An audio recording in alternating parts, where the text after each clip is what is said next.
Major ডালিমের নাম ভূমিকায় অভিনয় করা এই ব্যক্তি কে, তার নাম সহ এবার আপনাদের ফাঁস করব। দেখুন, এই মুহূর্তে দাঁড়িয়ে আমরা আরও একটা ছবি দেখাচ্ছি, নিশ্চয়ই এনাকে আপনারা চিনতে পারছেন।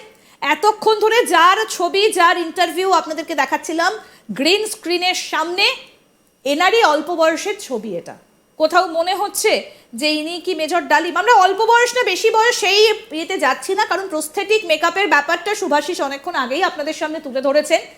ইনি বসেছিলেন। আসুন এবার তার নাম, পরিচয় এবং তার বংশ পরিচয় সবিস্তারে তুলে ধরি।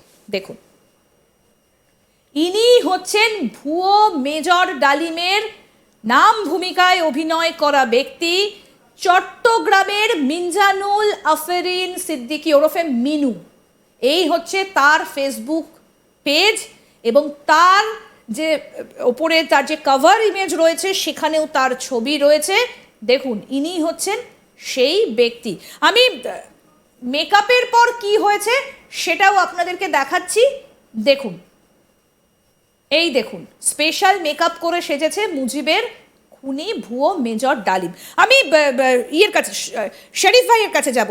দাদা, আপনার কি মনে হচ্ছে? এবার ছবিটা দেখুন তো ভালো করে, নিশ্চয়ই আশা করি আপনি দেখতে পাচ্ছেন যে এবার কি মনে হচ্ছে, ইনি কি এই ব্যক্তি নন? আপনি চোখটা সবার আগে ধরেছিলেন যে মেজর ডালিম, তার চোখ কোটরে, কিন্তু যে ব্যক্তি মেজর ডালিম বলে দাবি করছে তার চোখ অনেকটাই ভাষা ভাষা। দেখুন তো এই ব্যক্তির সঙ্গে মিল পাচ্ছেন কিনা। এই ব্যক্তির সাথে একেবারে হুবহু মিল। আমি একটু কথা বলতে চাই যে আসলে একজন খুনিকে নিয়ে এত ইয়া করার জন্য আমরা আসলে এটা খুব এম্বারাসিং আমাদের জন্য। একটা মানবতা অপরাধী, সে তাকে তো হয়তো খুঁজে পায়নি, তার মতো একজনকে ধরে নিয়ে এসে এরা করছে। এদের আসল মোটিভটা হচ্ছে যে বঙ্গবন্ধুকে ইয়া করা, বঙ্গবন্ধুর সম্পর্কে ও কিছু বক্তব্য দিয়েছে, এটা তাকে তার ক্যারেক্টার অ্যাসাসিনেট করা। এই উদ্যোগ কিন্তু বহু আগের থেকে, একেবারে ৭৫ সালের ১৫ই আগস্টের পর থেকেই এই কাজ শুরু হয়েছে। এরা মাঝে মাঝে থেকেই এগুলো করে। তো এখানে তো আসলে সাংবাদিকতা বোঝা, সাংবাদিকের লিমিটেশন আছে। সাংবাদিকের কোনো এথিক্স, ইথোস কোনো কিছুই, কিছু লোক আছে যারা একদম কেয়ার করে না, যাচ্ছে তাই করে। তোরা পার্টিজান, এরা কিছু এই যে এই ফেব্রিকেশন করছে, যে ইন্টারভিউটা নিছে, তার ব্যাকগ্রাউন্ডটা নিছেন আপনারা? তার ব্যাকগ্রাউন্ড, তার বাবা একজন রাজাকার। যিনি এই ইন্টারভিউটা নিয়েছেন তার নাম হচ্ছে ইলিয়াস হোসেন। তার ছবিও আমরা দেখাবো এবং তার পরিচয়ও আপনাদের সামনে তুলে ধরবো। এই দেখুন, ইনি হচ্ছেন চুয়াডাঙ্গার বাসিন্দা ইলিয়াস হোসেন। হলুদ সাংবাদিকতা প্রতীক হিসেবে, মানে ইয়েলো জার্নালিজম যেটাকে আমরা বলে থাকি ভারতে, প্রতীক হিসেবে নিজেকে প্রতিষ্ঠিত করেছেন। তার বাবা ছিলেন রাজাকার।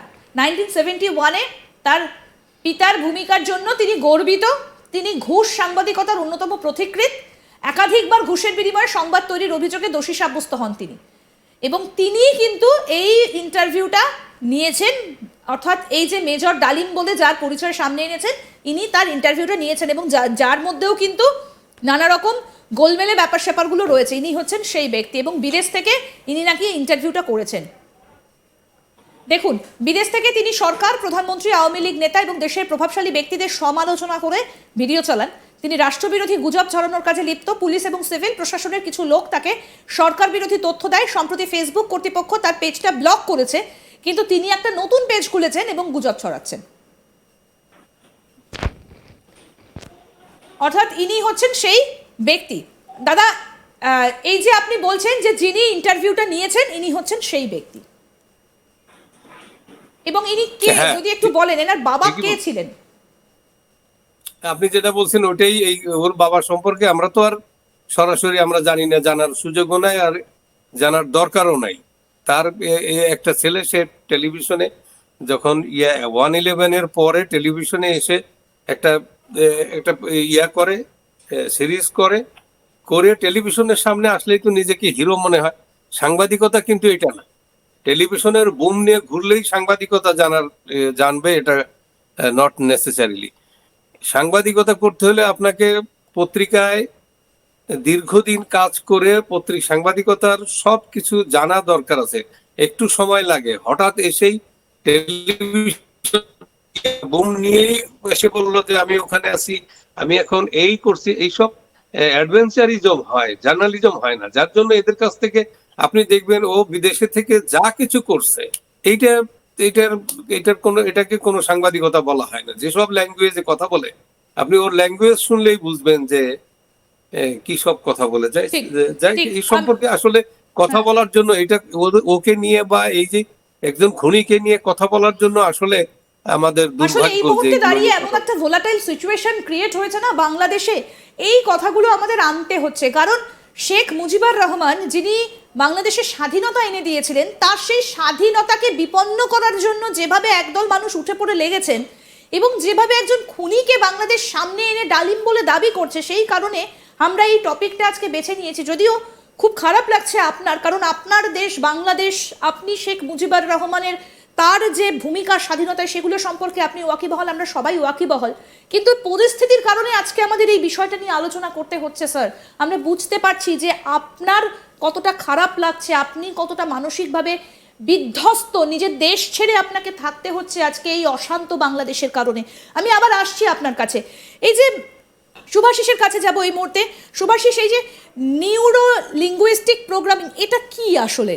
আমরা তারপরে আসছি পুরো বিষয়টা। লিঙ্গুইস্টিক প্রোগ্রামিং একটা হাই লেভেল সায়েন্স, যেটাকে আমরা শর্ট ফর্মে এনএলপি বলে থাকি। এনএলপি হচ্ছে আমরা যে মানুষ কথা বলি, চলি ফিরি, ইন্টারঅ্যাক্ট করি বিভিন্ন রকম পোডিয়াম, এই যে আমি তুমি কথা বলছি, আমার কথা বলার একটা স্টাইল আছে, তোমার কথা বলার একটা স্টাইল আছে।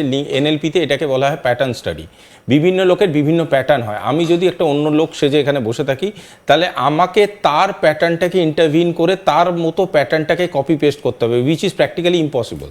ওকে, তো যতটা যে তার প্যাটার্নের ক্লোজ যেতে পারে, সে তার ততটা অ্যালগোরিদমের ক্লোজ যেতে পারবে। তাহলে কি হবে, তার হাব সাব ভাব, তার কথা বলার ধরনটা অনেকটা সিমিলার দেখতে লাগবে, বাট অনেকটা সিমিলারিটি আসবে। কিন্তু তার মানে এই নয় যে আমরা বলতে পারবো আইডিয়াল কপি পেস্ট হয় না। এবং আরেকটা কথা, যে কোনো মানুষের নিজস্ব একটা প্যাটার্ন থাকে। এনএলপি বলে আমার যে প্যাটার্নটা আছে, তোমার যে প্যাটার্নটা আছে, এটা কোনোদিনই এক হতে পারে না।